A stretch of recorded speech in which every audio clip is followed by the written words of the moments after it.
Washington, D.C., April 2nd, 1917, 8:20 p.m., and President Woodrow Wilson stands before a joint session of Congress, clutching a speech that will fundamentally alter the course of human history. The chamber is packed beyond capacity with senators and representatives, squeezed into every available seat, while spectators crowd the galleries above. The air is thick with anticipation and tension, as everyone present understands they are about to witness a moment that will define a generation. Outside the Capitol building, rain falls on crowds who have gathered despite the weather, straining to hear any fragment of what is being said inside.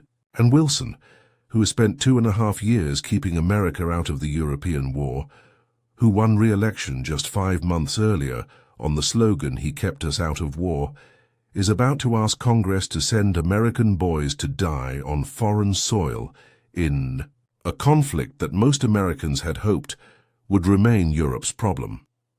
The president's hands tremble slightly as he begins to speak, his voice steady but weighted with the gravity of what he is proposing. What Congress does not yet fully understand, what Wilson himself has only recently come to accept, is that this speech will mark not just America's entry into World War I, but the end of American isolationism, the beginning of America as a global power, and the transformation of warfare itself into something that touches every citizen, soldier or not. The words Wilson is about to speak will send 2 million American soldiers across the Atlantic, will cost over 100,000 American lives, and will reshape the 20th century in ways that no one in this chamber can possibly imagine. But the path to this moment, the journey from neutrality to war, is not a simple story of aggression and response. It is a complex tale of diplomatic calculation, public opinion, secret telegrams, sunken ships, and one man's evolving understanding of America's role in the world. Woodrow Wilson never wanted to be a war president. Born in Virginia in 1856, raised in the South during Reconstruction, educated at Princeton and Johns Hopkins, Wilson was a professor and university president before entering politics.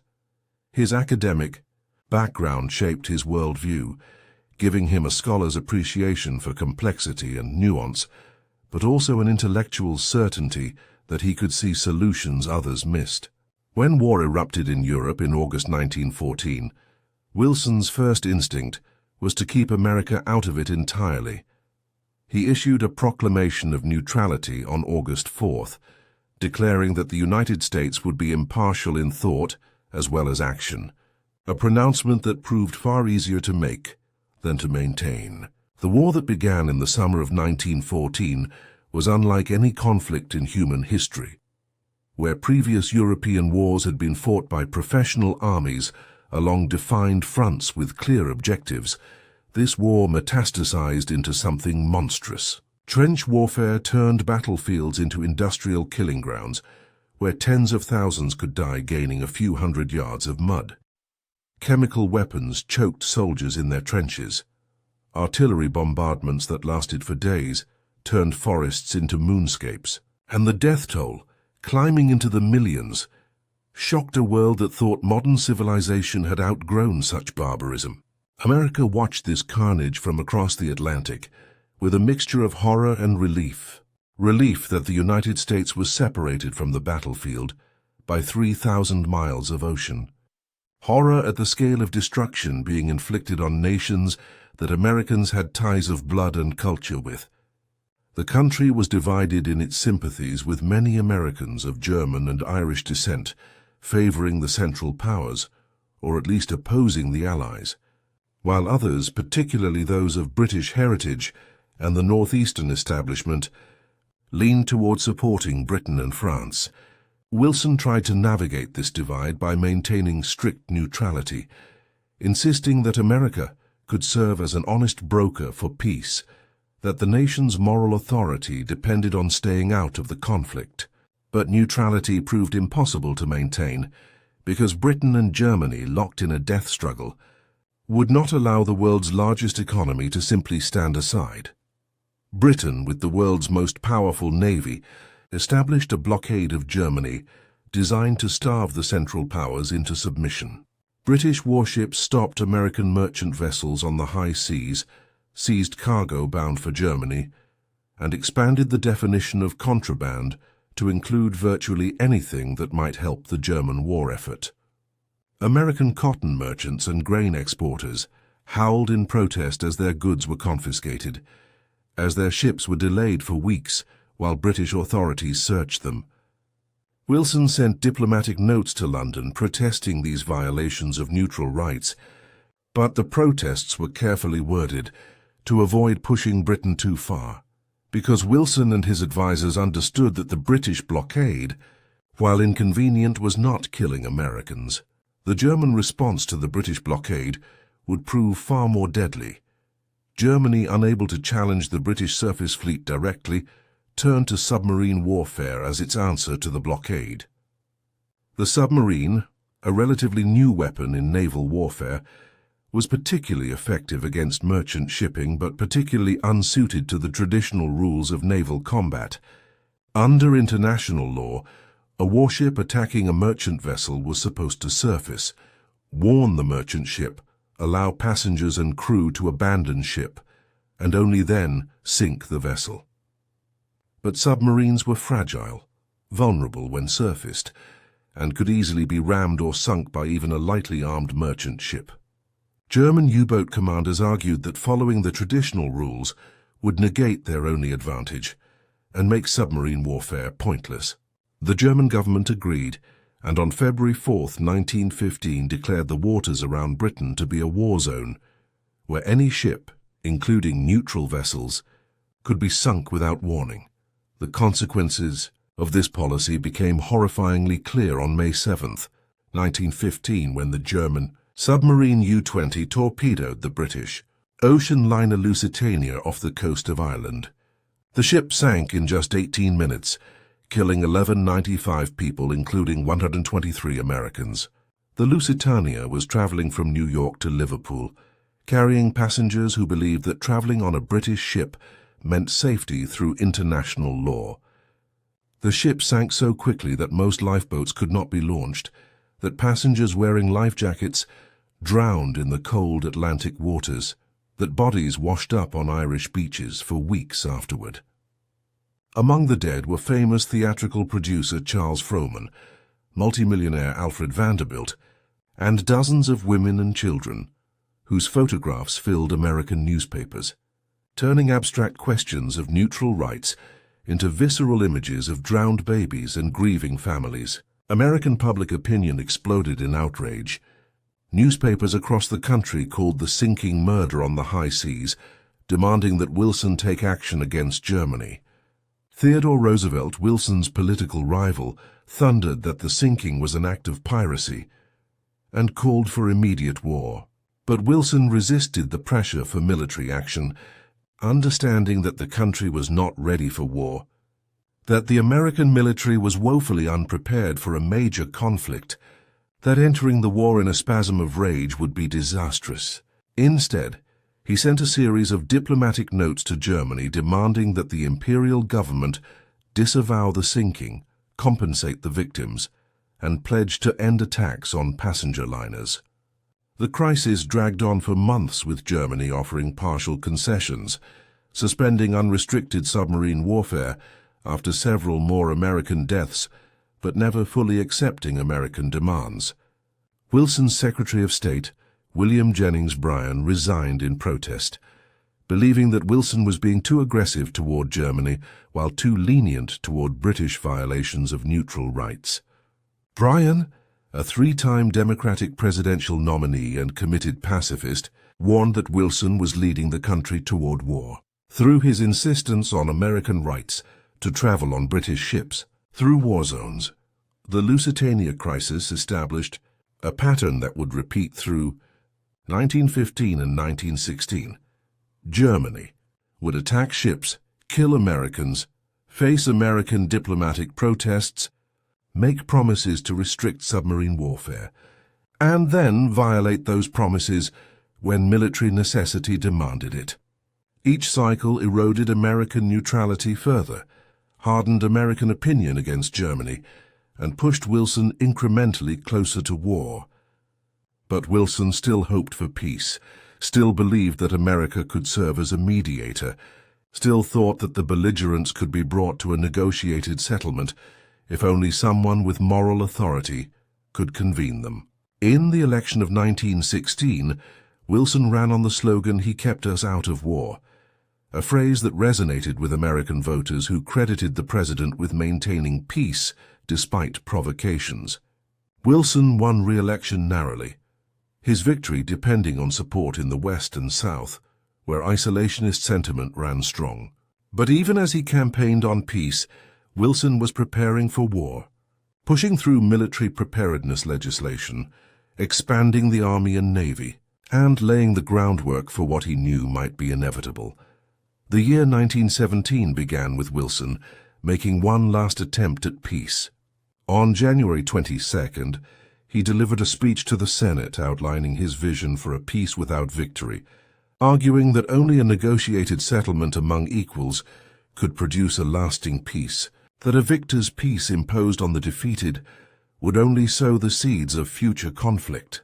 The speech was eloquent, idealistic, and completely out of touch with the reality in Europe where millions had died and where neither side was willing to accept anything less than total victory. But Wilson's peace efforts became irrelevant 9 days later, when Germany made a decision that would seal its fate. On January 31, 1917, Germany announced that it would resume unrestricted submarine warfare in the war zones around Britain and France, effective the next day. The German government recognized that this decision would likely bring America into the war, but calculated that German submarines could strangle Britain before American military power could be brought to bear. The German High Command estimated that 6 months of unrestricted submarine warfare could sink enough British shipping to force Britain to surrender, that the risks of American entry were outweighed by the potential for quick victory. It was a catastrophic miscalculation based on flawed assumptions about American military potential and British resilience, but it reflected Germany's increasingly desperate strategic position. The British blockade was slowly starving Germany. German civilians were dying from malnutrition and disease, and the German military needed a decisive victory before the home front collapsed. Wilson responded to the German announcement by breaking diplomatic relations with Germany on February 3rd, the first step on the path to war, but not yet war itself. American merchant ships stopped sailing to British ports. American trade with the Allies contracted sharply, and American public opinion began to shift decisively against Germany. But Wilson still hesitated, still hoped that Germany would see reason, still wanted to avoid war if possible. Then, on February 24th, the British government handed the American ambassador in London a decoded German telegram that would eliminate any remaining possibility of peace. The Zimmermann telegram, named for German Foreign Secretary Arthur Zimmermann, who sent it, was a secret message from Berlin to the German ambassador in Mexico proposing a military alliance between Germany and Mexico if the United States entered the war. The telegram instructed the German ambassador to approach Mexico's president with an offer of military and financial support for a Mexican attack on the United States, and in return, Mexico would be able to reconquer lost territory in Texas, New Mexico, and Arizona. The telegram also suggested that Mexico should encourage Japan to switch sides and join the Central Powers, creating a coordinated attack on the United States from the south and west. The sheer audacity of the German proposal, the casual assumption that Mexico could be induced to attack its northern neighbor, the promise of American territory to a foreign power, shocked even those Americans who had been sympathetic to Germany. British intelligence had intercepted and decoded the telegram weeks earlier, but waited to share it with the United States, carefully timing its release to maximize its impact on American opinion. When Wilson read the decoded telegram, he understood immediately that it changed everything. The telegram provided concrete evidence of German hostility toward the United States, not theoretical arguments about neutral rights, but an actual plot to encourage an attack on American soil. The Wilson administration released the telegram to the press on March 1st, and the American public reaction was explosive. Newspapers across the country, even those that had been neutral or pro-German, denounced the telegram as proof of German treachery. Zimmermann himself, in a stunning diplomatic blunder, publicly admitted that the telegram was genuine, eliminating any possibility that it was a British forgery designed to draw America into the war. The Zimmermann telegram transformed American public opinion in ways that years of submarine attacks had not. The sinking of ships could be attributed to the unfortunate necessities of war, to the fog of naval combat, to mistakes by submarine commanders. But the telegram was different. It was premeditated, calculated, proof that Germany viewed the United States not as a neutral power to be respected, but as an enemy to be attacked and dismembered.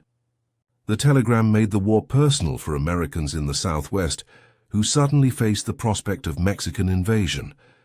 For Americans everywhere who realized that Germany had been planning attacks on American territory while maintaining diplomatic relations with Washington. The revelation united American opinion against Germany in ways that Wilson had never been able to achieve through speeches or diplomatic notes. But even with public opinion shifting dramatically against Germany, even with the Zimmermann telegram providing a clear casus belli, Wilson still did not immediately ask for war. He was constrained by practical considerations about American military readiness, by constitutional scruples about the president's authority to initiate war without congressional approval, and by his own lingering hope that somehow war could be avoided. Through the month of March 1917, Wilson watched as German submarines sank American merchant ships, killing American sailors, destroying American property. The ships went down one after another with the casualties mounting. The steamship Algonquin, the tanker Healton with 21 Americans dead, the freighter Vigilancia with 15 Americans killed. Each sinking added to the pressure on Wilson to act. Each death made neutrality more untenable. Each attack demonstrated that Germany would not respect American neutrality, no matter how carefully Wilson tried to maintain it. Wilson spent the final days of March in an agony of indecision, pacing the White House at night, consulting with his advisers, drafting and redrafting the speech he would deliver to Congress. His closest advisor, Colonel Edward House, urged him to act quickly before more American lives were lost. His Secretary of State, Robert Lansing, argued that war was now inevitable, and that delay only benefited Germany. Members of his cabinet told him that the country was ready, that American honor demanded action, that further hesitation would be seen as weakness. But Wilson understood what his advisers did not or would not admit, that war would transform America in fundamental ways, that the sacrifices required would be enormous, that the precedent of American military intervention in Europe would haunt future generations. He told one visitor that leading the American people into war would break their hearts. That war would require such terrible measures of repression and sacrifice that Americans would lose the very freedoms they were fighting to defend. On the evening of April 2nd, Wilson finally made his decision. He called a special session of Congress and prepared to deliver the speech that would commit America to war. The Capitol building blazed with lights as members of Congress, the Supreme Court, the Cabinet, and Diplomatic Corps filed into the House chamber. The atmosphere was electric with anticipation and dread, with everyone present understanding that they were witnessing a turning point in American history. Outside, despite the rain, crowds gathered hoping to hear something, anything about what was happening inside. The speech Wilson delivered that night is remembered primarily for one phrase: "The world must be made safe for democracy," words that would define American foreign policy for a century. But the full speech reveals something more complex than simple idealism.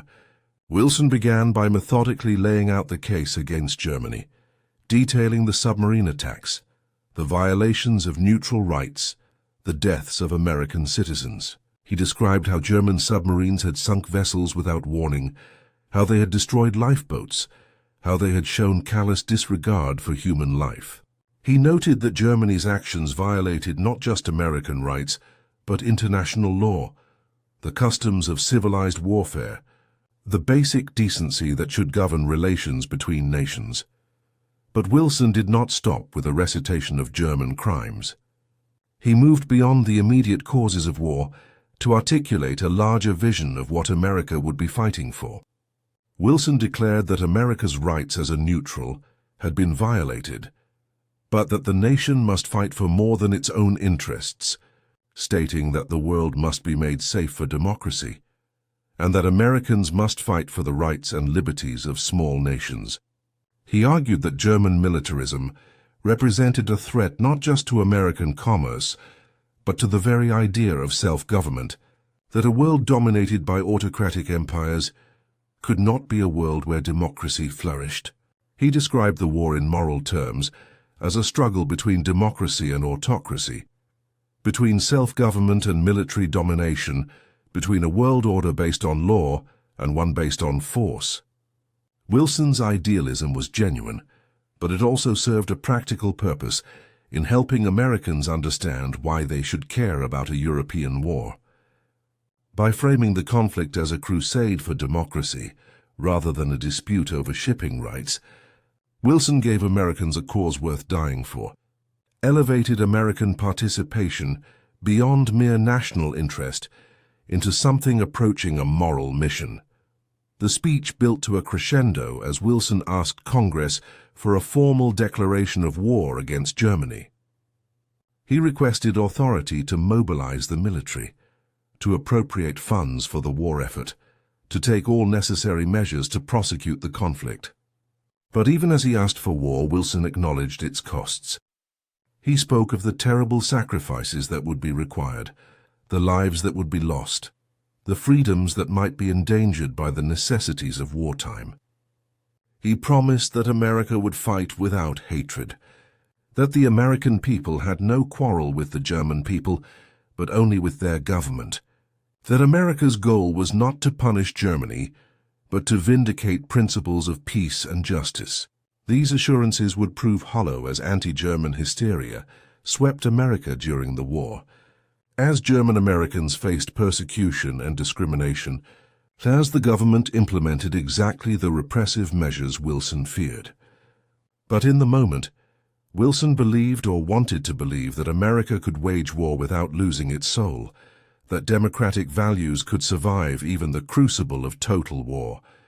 Wilson concluded the speech with words that still resonate today, declaring that America would fight for the things which we have always carried nearest our hearts, for democracy, for the right of those who submit to authority to have a voice in their own governments, for the rights and liberties of small nations, for a universal dominion of right, by such a concert of free peoples as shall bring peace and safety to all nations, and make the world itself at last free.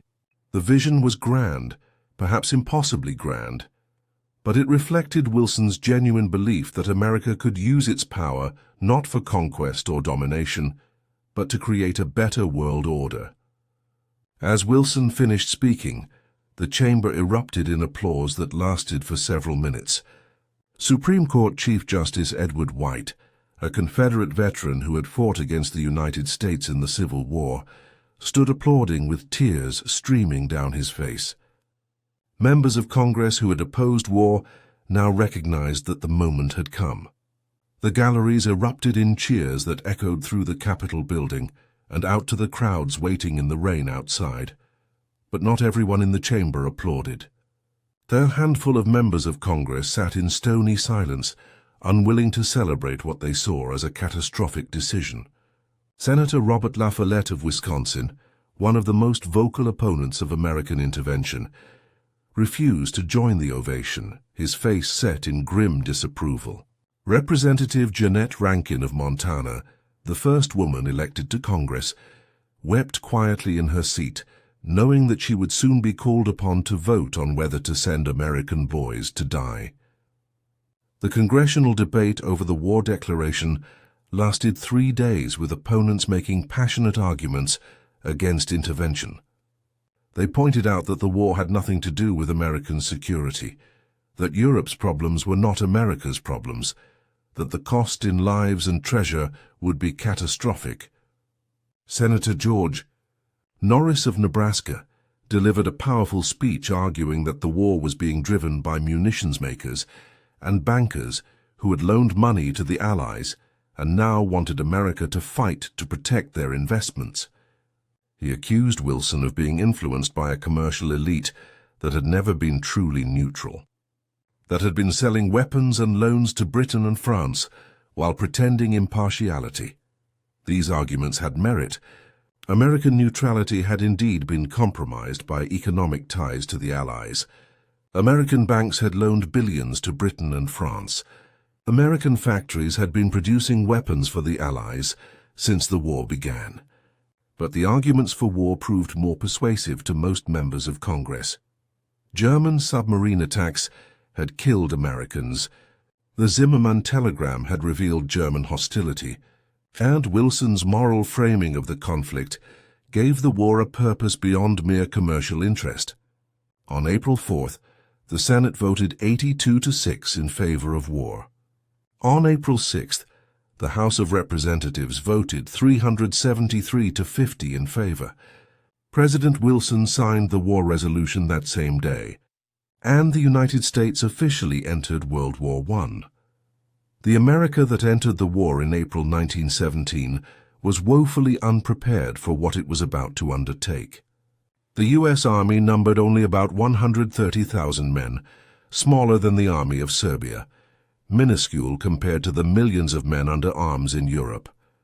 The army had no experience with modern warfare, no tanks, few machine guns, limited artillery, and doctrine based on cavalry charges and individual marksmanship rather than industrial combat.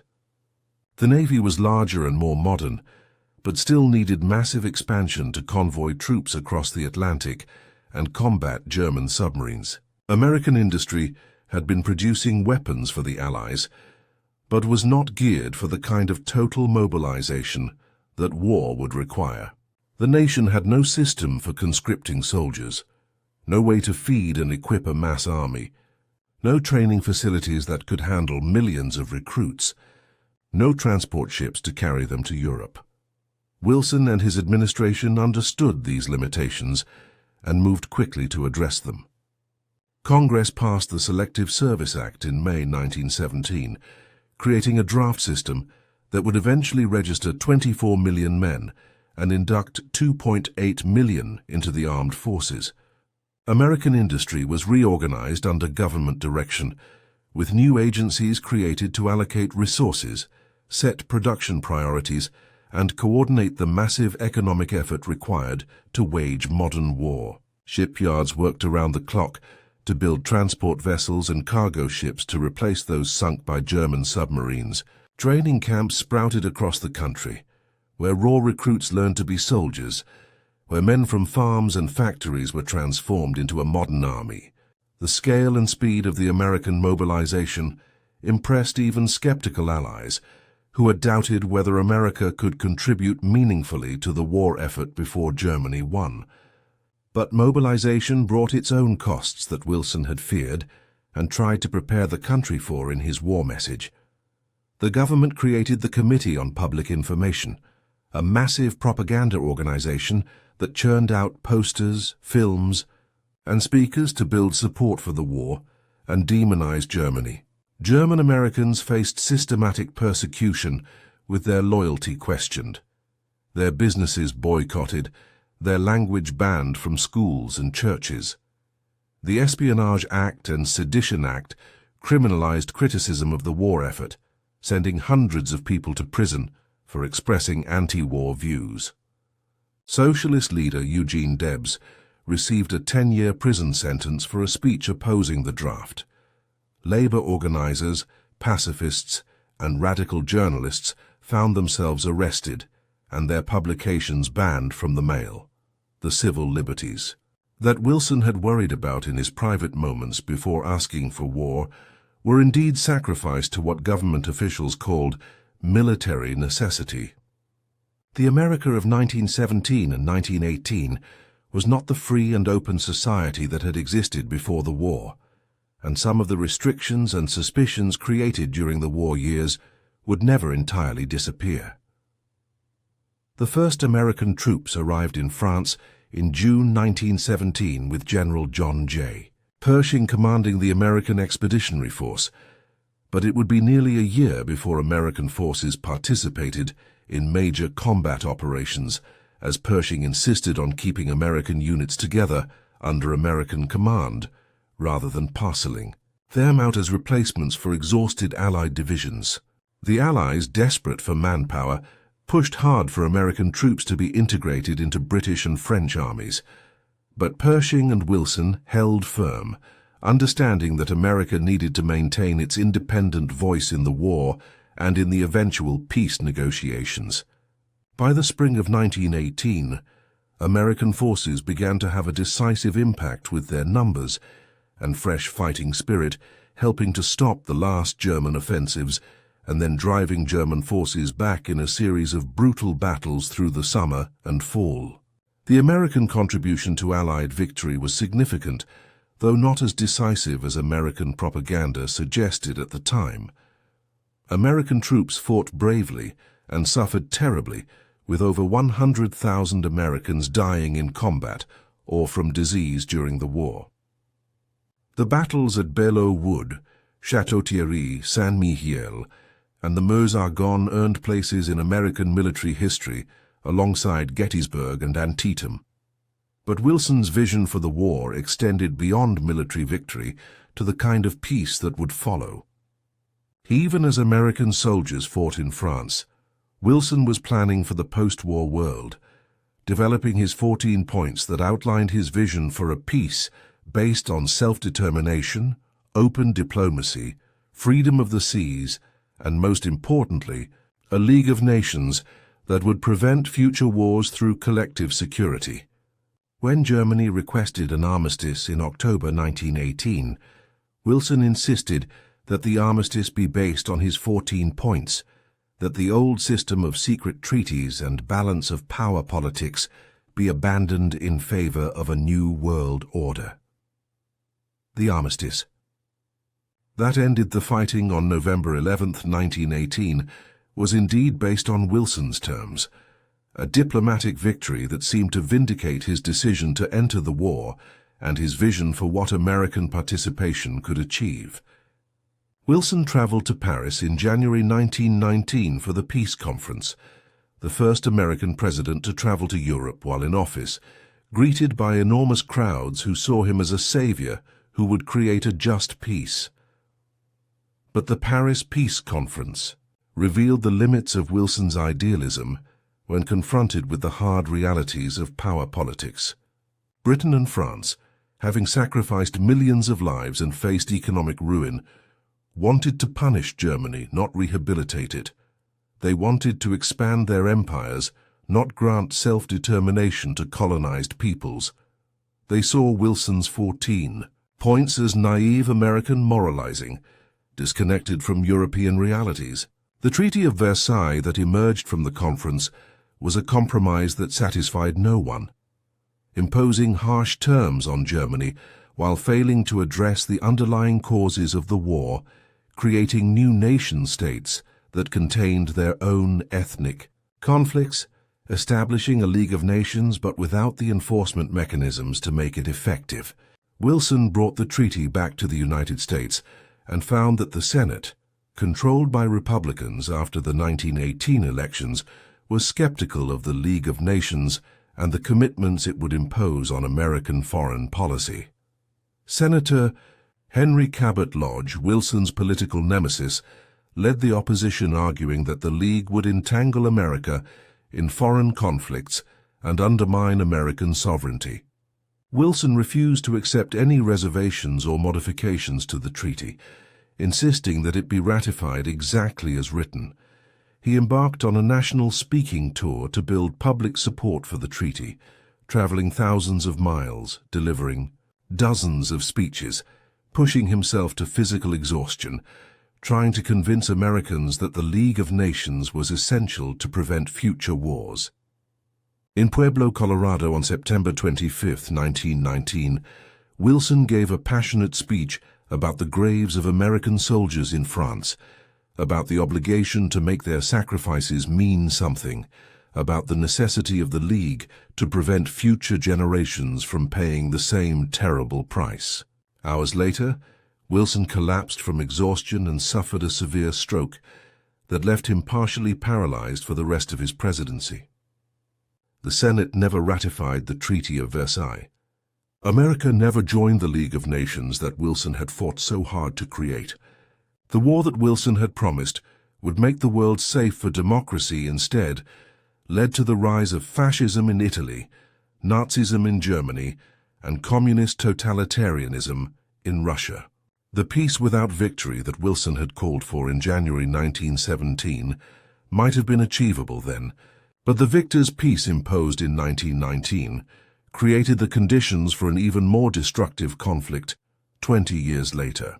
Wilson's grand vision for transforming international relations, founded on the rocks of domestic politics and Allied self-interest, leaving a legacy more complex and troubling than the triumphant narrative Americans wanted to believe.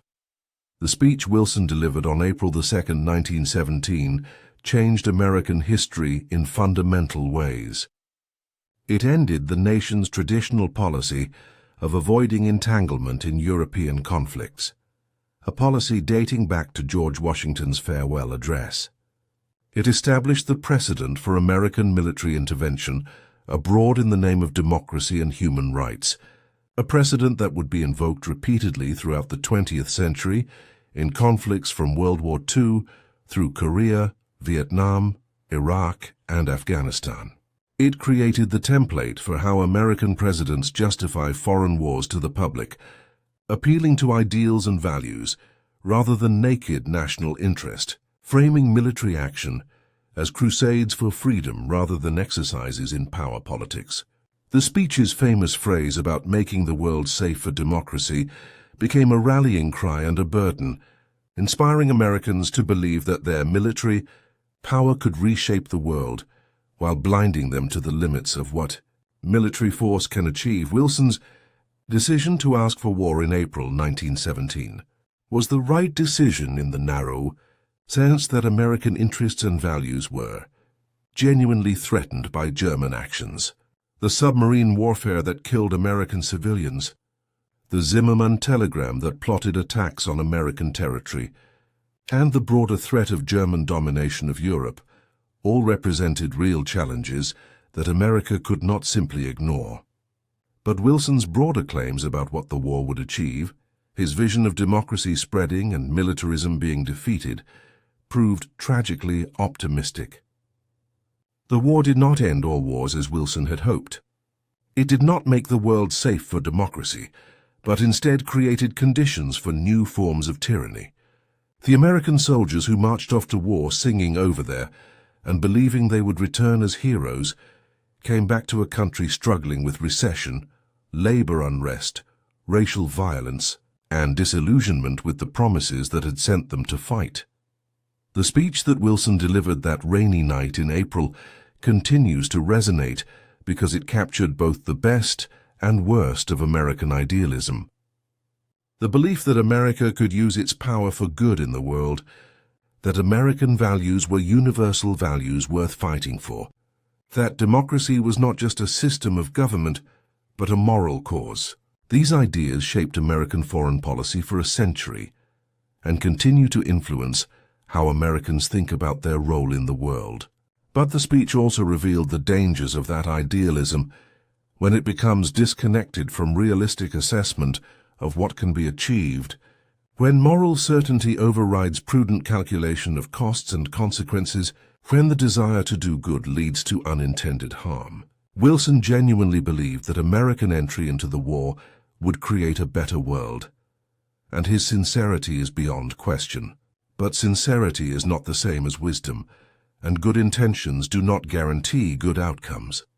The men who voted for war on April 6, 1917, who cheered Wilson's speech and embraced the crusade for democracy, could not foresee that they were setting in motion events that would kill over 100,000 Americans and wound 200,000 more. That would cost the nation $32 billion. That would lead to repression at home and disillusionment afterward. That would fail to achieve the permanent peace Wilson promised. They could not know that the punitive peace imposed on Germany would help create conditions for Hitler's rise, that the League of Nations would fail to prevent aggression by Japan, Italy, and Germany, that another world war even more destructive than the first would erupt just 21 years after the armistice.